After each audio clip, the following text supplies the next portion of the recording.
Hello everyone, today we are reviewing the Kia Sportage GT Line. So this is the top of the line model and it is a 2021 model, so it is the last of this generation, 2022 being the whole new generation, which was it is a bigger vehicle. So this one has the more aggressive or sporty body kit on it. We do have fog lights, upgraded HID lights there, 19-inch alloy wheels all around. We have the tinted windows, keyless entry, push button start. We do have electric tailgate in this, which is quite nice, but slow. Yeah. Now the boot in these are a little bit smaller compared to your competitors, so I'd highly recommend checking them out. This one is 491 litres.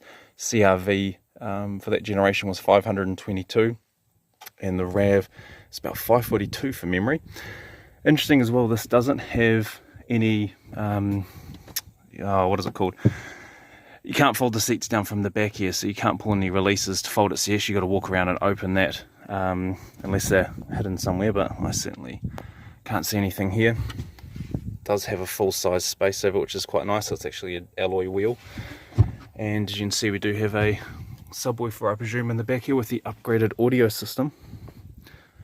So just push the button here to close the boot. Now, being the GT line, our EX model came with it as well. This does have a mock leather trim. It won't be genuine leather. It'll be probably plant-based. 2 USBs there, which is quite handy, especially if you've got kids in the back. Well, one USB and one 12 volt, so you might need an adapter, but still handy. Kids not fighting over it. There's your release there to recline the seat or fold it down. Now, the seat does fold all the way down as well, as you can see there. So if I just pull that release up there, it will take it back.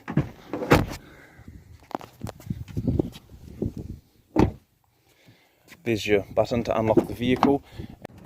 Right, driving the Kia Sportage GT Line. First of all, this is a really nice place to be. No rattles, build quality is good, everything works.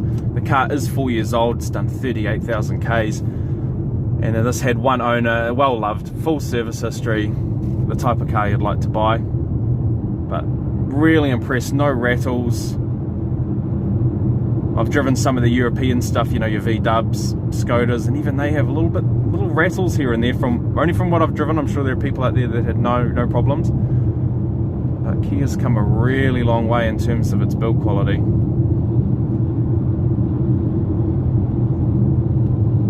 If I'm being very fussy, there's a slight bit of wind noise, but it could be with the monsoons on the window here.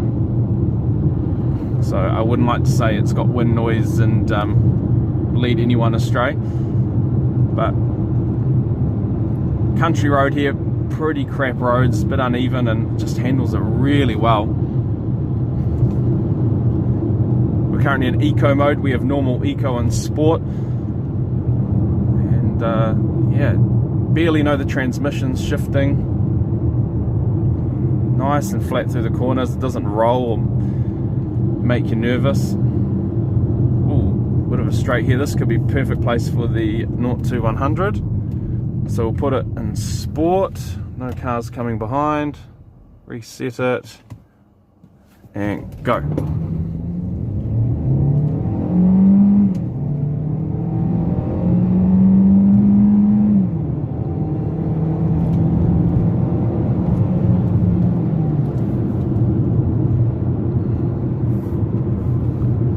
Alright, let's see how we went. I'll just find somewhere to pull over.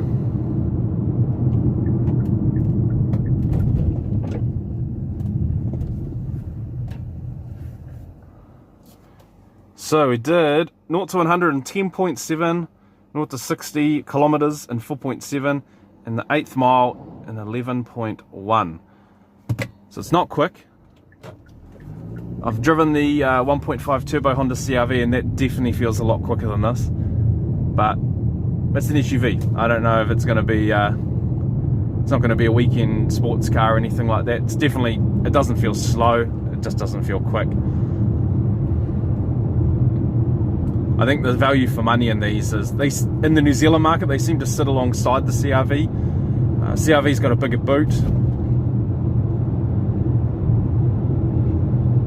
The RAVs got Toyota resale, so they're up a little bit more. I mean, for what you pay for this, you'd get a sort of a 2019 GX, which is the entry-level RAV, for similar money, done far more Ks. And I know Toyota's got the, you know, they are brilliant reliability, and they've got the reputation which goes on to the resale. But for the money, I think this, for the equipment levels you have in it, is pretty unreal. Sits on the road really nice.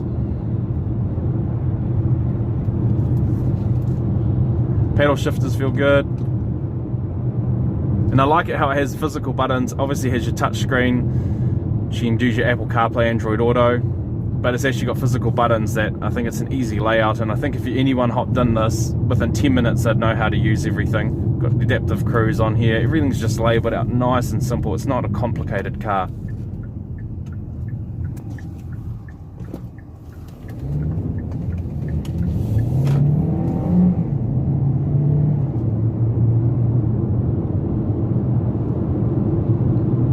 Transmission's good, it's paired to that engine pretty well.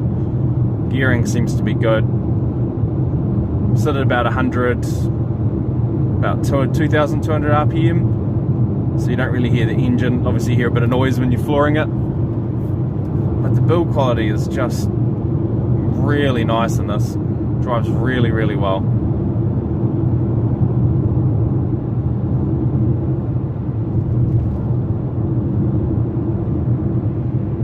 It's been a while since I've driven even the likes of a CX-5, and if my memory serves me right on those, I feel like this handles better than the CX-5. Sort of similar performance compared to their 2-litre petrol one, so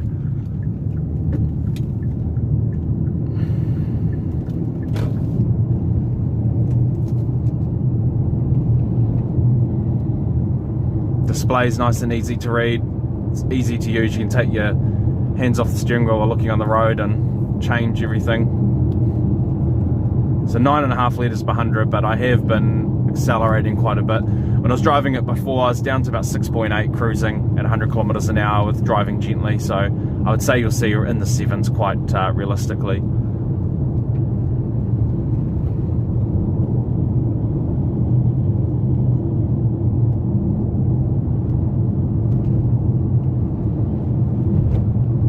Man, this car's really nice to be in. For an everyday car that you can put your kids in. The boot's not as big. It's my only complaint really on this car, is the boot. Other competitors are bigger. Online, from what I can see, it only says 40 litres, but I've had a bit to do with the CRV, and I'll review one at a later stage. The boot just seems that little bit bigger, and it's definitely deeper. So if you got kids, I'd definitely, you know, put your prams in and, you know, see, because the CRV just seems to take it a bit easier. I guess it's similar size to a CX-5 kind of thing, but just the build quality, and it's nice to be in. I'm comfortable. I'm 6'2". My only actually I do have one more complaint. I said that was my only complaint was the boot, but I do find the seat, I could be a little bit lower, but it is an SUV. The wheels fully telescopic, so you can pull it up, down, out.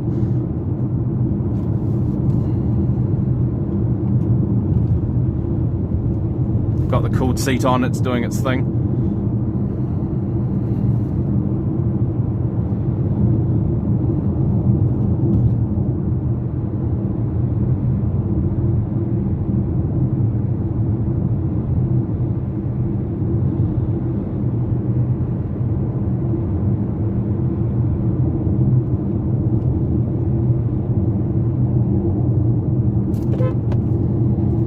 Don't want to hit your birdie.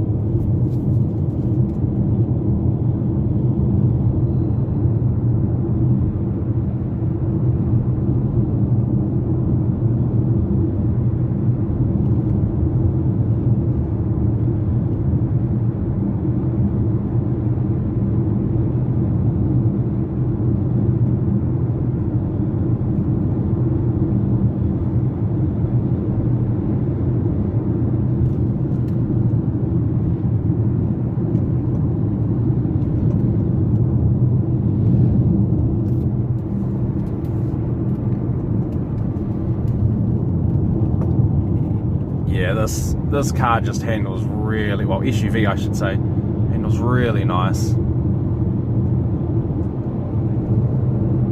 Definitely take one for a drive.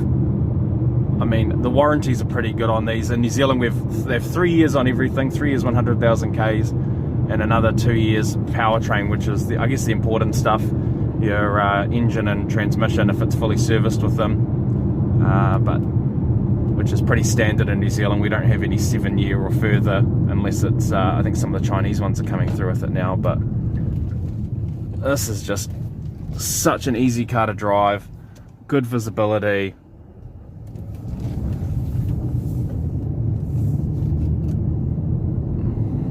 It's just a car. I don't feel like it will let you down, and whether it's driving reliability, and even resale in these is pretty good. It's not as good as a Toyota, but in New Zealand anyway, it's on par with the CR-V really. Mazda's is a bit better, Mazda CX-5, they're very popular, but this is just, definitely want to take one for a drive. It's impressed me a lot. I didn't think it'd be this good. I thought it would be, my initial thoughts when just sitting in it, I thought it could be a little bit rattly. The interior doesn't feel, I guess it's not super luxurious like the CX-5 is quite a nice looking interior. This is more, I'd say, functional over design, but it's just really well made. Quality feels good. I mean, the dash feels a little bit plastic, but you're not going to touch that all the time anyway. But on this door handle here, and the door handle shutting the door, the steering wheel, the seats, everything just feels very good quality.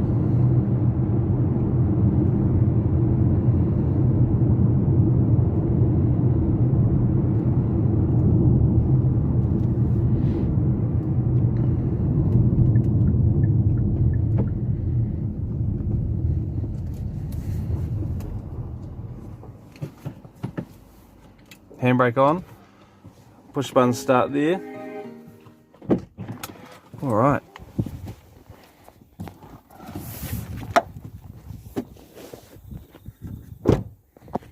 Alright guys, so that's the Kia Sportage.